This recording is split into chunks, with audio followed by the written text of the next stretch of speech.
Yo, what up? I'm Dre, and this is my 2020 Toyota Supra.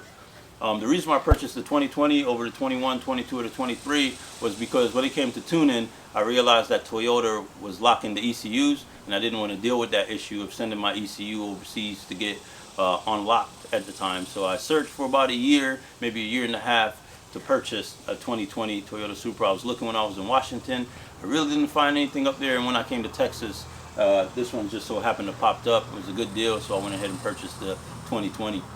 What I really like about the car is that the mere fact that it's a Supra, so you're gonna have the nostalgia of saying that you own the Supra. I had an MK4 shell that I was putting together, never quite finished it, so I told myself I was gonna pick up an MK5, and that's what I did. And when I picked up the car, I did my research beforehand and realized that, you know, you could get a lot of power out of just minor tunes. And that's some of the minor tunes that I have on my car right now. We could dive into that. We could look into, like, one of the first things I really purchased was the charge pipe from the turbo to the intercooler.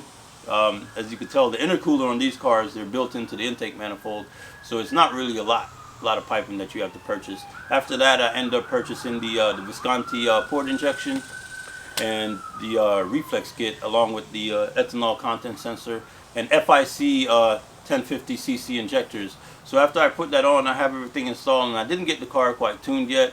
The car was just, I had everything put on, but the reflex kit was disconnected.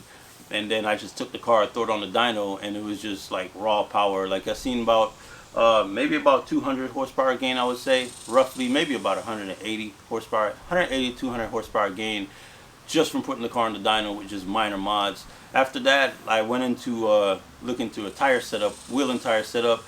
I really didn't want to put a drag pack on here, but the drag packs do look nice, but I was trying to stay away from putting a drag pack on here. So what my compromise was just purchasing the bigger tire.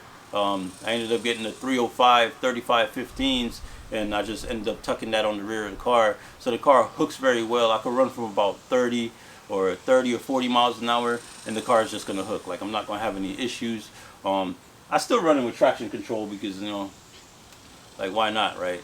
The car makes a shit ton of torque. The car makes about 640 torque, and that's still on the stock turbo. Everything I'm doing right now on the car is still on the stock turbo, so I'm about 520 and 640, and that's a lot of power for me right now. I've had faster cars, but this by far feels like the fastest car that I've ever owned. Another thing I did was the M3 style mirror caps. I really like the way those look on the MK5 Supras. They came out really, really good. I had the forged carbon.